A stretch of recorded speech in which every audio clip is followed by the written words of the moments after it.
Meus queridos amigos, amados irmãos, que a graça e a paz de Deus e também do seu Filho amado Jesus Cristo seja com todos vocês. Estamos iniciando mais um trimestre agora, no ano de 2026, onde nós estaremos aqui postando nesses 3 meses alguns resumos relacionados o ensino sobre a Santíssima Trindade. O Deus único que é revelado em 3 pessoas distintas, 3 pessoas eternas. Então, será o que? É um convite a você não somente para a adoração, mas também para o aprendizado relacionado a essa grande verdade.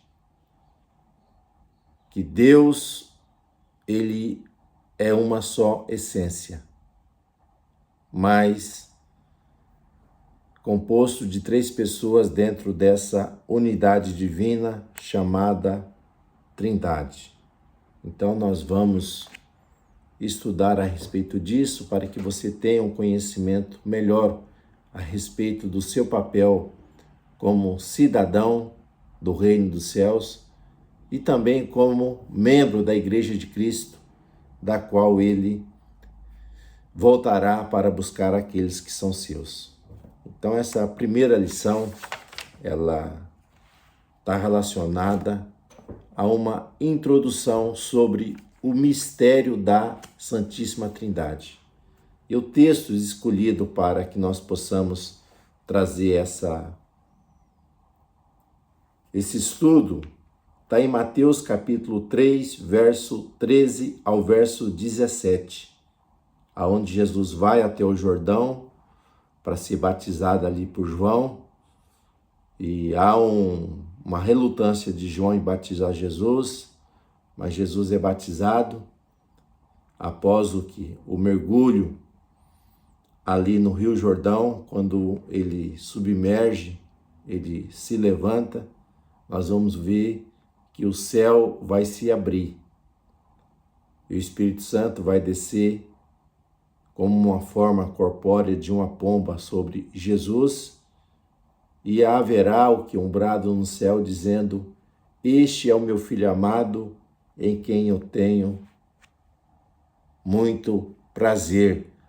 Então, diante desse episódio, nós vamos trazer algumas verdades sobre esse assunto aqui.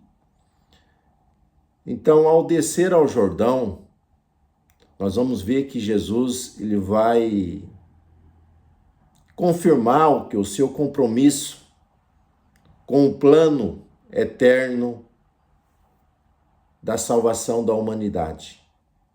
Então, o Verbo se encarnou, se fez carne, e agora ele vai dar início ao seu ministério, o qual as Escrituras dizem que Deus haveria de mandar o percussor, o arauto, no caso João Batista, para preparar o caminho. Então, um fato interessante, o batismo, ele era feito para gentios que se convertiam ao judaísmo. Mas nós vamos ver aqui que João está batizando judeus. Então, esse batismo de João é uma preparação para o reino de Deus que é chegado. Então, João está chamando os homens ao arrependimento. Porque verá aquele que é poderoso para perdoar os pecados dos homens. Não somente perdoar, mas é aquele que batiza com o Espírito Santo e com fogo. Então, quando Jesus ele desce para o Jordão, ele está se identificando de uma maneira voluntária em cumprir a vontade do Pai de realizar uma grande redenção. Inicia que seu ministério vai ter a sua morte ali na cruz do Calvário, mas a sua ressurreição ao 3º dia. Então, cumprindo a lei e os profetas. E quando Jesus chega para ser batizado, embora nele não houvesse pecado, mas ele insiste com João para fazer isso, para mostrar o que? A sua identificação com a humanidade. O Verbo se encarnou, se fez gente. Então, ele fala para João para que fosse batizado, para que se cumprisse toda a justiça. Então, nós vamos ver que todos nós somos batizados cumprindo o que? Esse memorial, essa ordenância de Jesus, né, nos arrependendo e mostrando que nós estamos morrendo para o mundo, mas estamos o que? Renascendo para Deus. Então, o batismo de Jesus é um marco de que ele inicia o seu ministério e se identifica o que? Conosco na sua humanidade. Então, se cumprir toda a justiça. O segundo ponto, aqui nós vamos ver o nosso comentador, ele comenta sobre a descida do Espírito Santo. Então, a descida do Espírito Santo é uma confirmação da identidade, o que? Do Messias, do ungido do Senhor. Porque no profeta Isaías, nós vamos ver que o ungido do Senhor, ele seria revestido, capacitado pelo Espírito Santo. E Jesus, em Lucas, quando ele inicia o seu ministério, ali em Nazaré, ele vai abrir o quê? O livro do profeta Isaías e vai ler o texto dizendo que o Espírito do Senhor está sobre mim. Então nós vamos ver que é uma confirmação, o quê? De que Cristo é o Messias prometido. E também é uma revelação porque Jesus, embora se encarnasse, se fizesse homem, mas ele não deixou de ser Deus. Só que Jesus não vai atuar, agir, usando as suas prerrogativas divinas, mas ele será capacitado pelo Espírito Santo e vencerá o que? No poder do Espírito, aonde ele vai curar os enfermos, libertar os oprimidos, expulsar os demônios, proclamar o evangelho do reino de Deus no poder do Espírito Santo. Então a unção do Espírito marca o quê? O início da vida pública de Jesus, deixando a vida privada para iniciar o que? O seu ministério, que culminaria ali na morte, ali na cruz do Calvário, e a sua ressurreição ao terceiro dia, e depois de 40 dias ele ascenderia ao céu. E nós temos o que? No batismo, né? O céu ele se abre aqui, não é que estava nublado não, mas, né? No sentido de ser os céus do céu ser abertos, nós vamos ver o Espírito Santo descendo e a voz do Pai clamando, dizendo: este é o meu filho amado. Então, essa confirmação não é que Jesus se torna filho ali. Jesus é o Filho eterno de Deus. Porém, ali é um testemunho, o que? Da sua autenticidade, né? Do seu ministério como homem, que ele é divino, né? E Deus está autenticando que a sua missão redentora de salvar toda a humanidade. Portanto, a voz ali do Pai é uma confirmação da missão reveladora do seu grande amor, porque Deus amou o mundo de tal maneira que envia o seu Filho único, Jesus Cristo, para nos salvar e para nos dar a vida eterna, E nós temos no item 2, né, a distinção e a unidade das pessoas da divindade.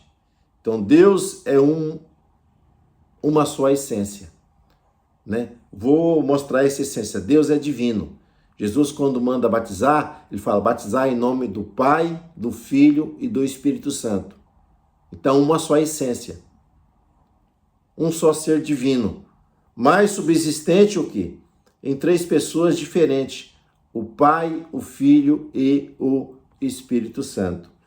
Então, a distinção e a unidade das pessoas está relacionado o quê? A sua obra, o seu papel dentro da salvação. Nós vamos ver que o plano da salvação foi estabelecido por Deus. Né? Efésios 1:4 vai dizer que nós somos eleitos por Deus para a salvação antes da fundação do mundo.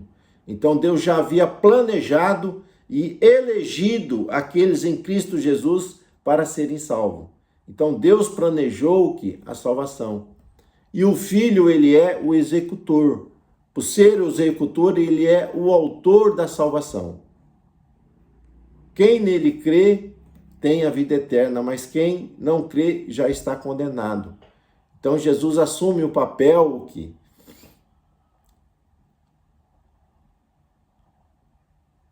da nossa humanidade, se tornando carne, para que morresse o que em nosso lugar, para o perdão dos nossos pecados. E nos ressuscitou ao terceiro dia para nos reconciliar com o Pai.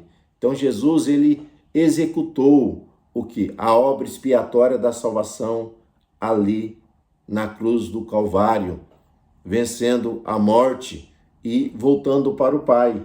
E nós vamos ver que o Espírito Santo é o provedor, é ele que aplica a salvação. Jesus disse que o Espírito Santo convenceria o homem de todo o pecado, de toda a justiça e do juízo. Então o Espírito Santo é ele que regenera, que convence o homem e o santifica, né?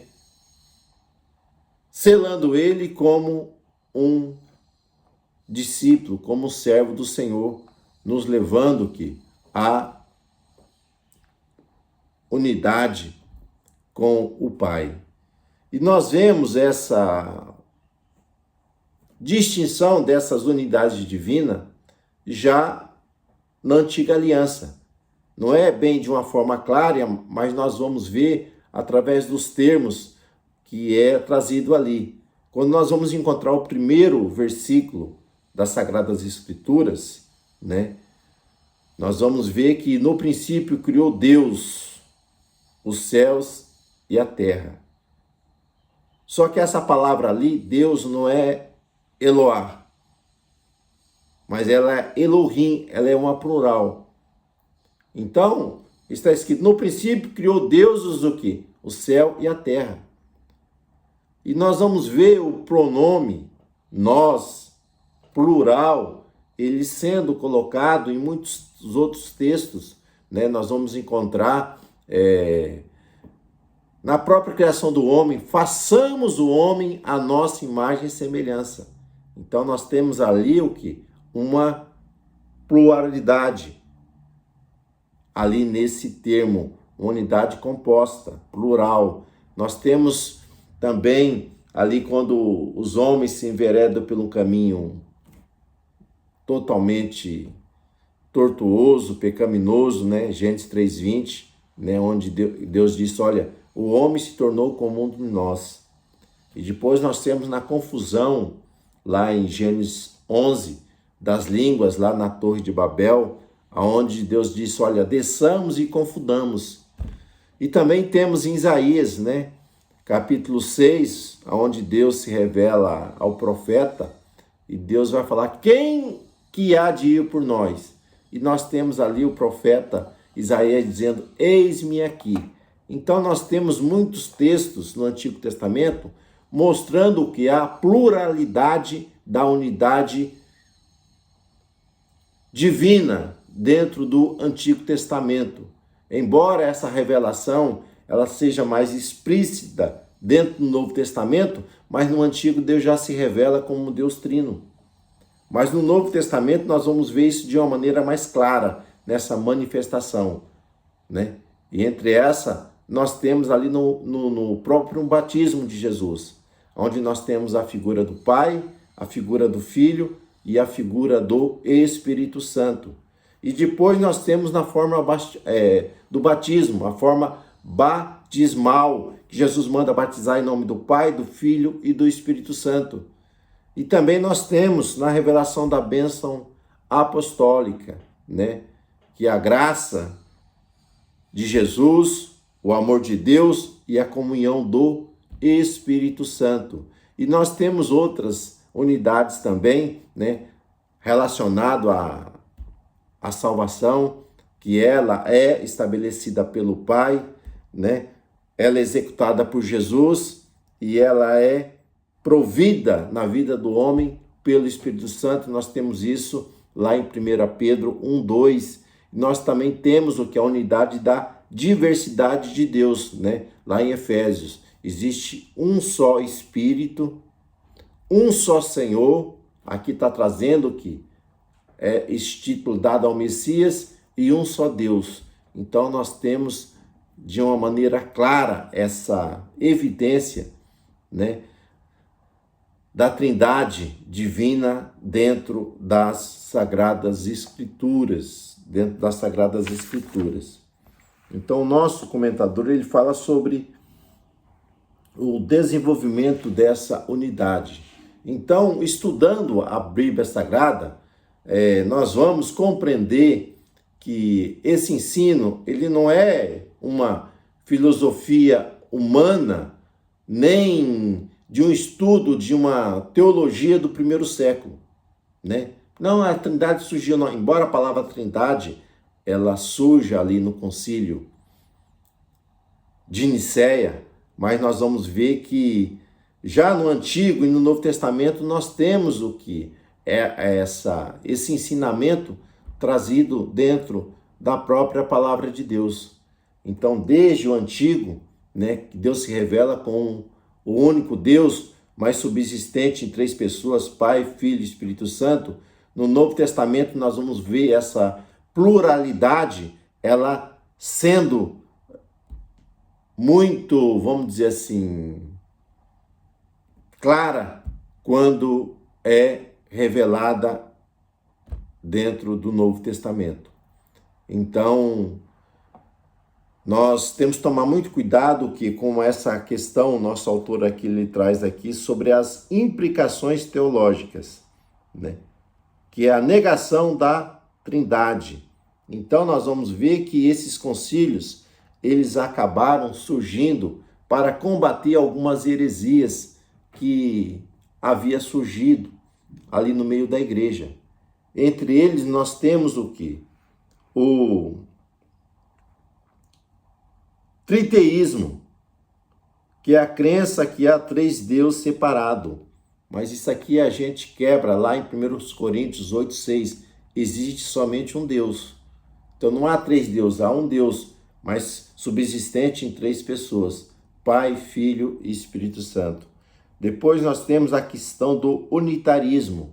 Então, o unitarismo, né, nós vamos ver que eles falam que somente o Pai é Deus e o Filho e o Espírito Santo não são deuses, né? Não são deuses. Isso aqui vai surgir com o Ário, mas nós vamos ver que essa questão ela é mesmo refutada pela própria Escritura. Nós vamos ver que Jesus vai dizer: eu e o Pai somos um, né? Não a mesma pessoa, mas da mesma essência. O Pai é Deus, o Espírito Santo é Deus. Nós vamos ver lá em João 1:1. No princípio era o Verbo, e o Verbo estava com Deus, e o Verbo era Deus. Então o Verbo não se tornou, ele já era Deus.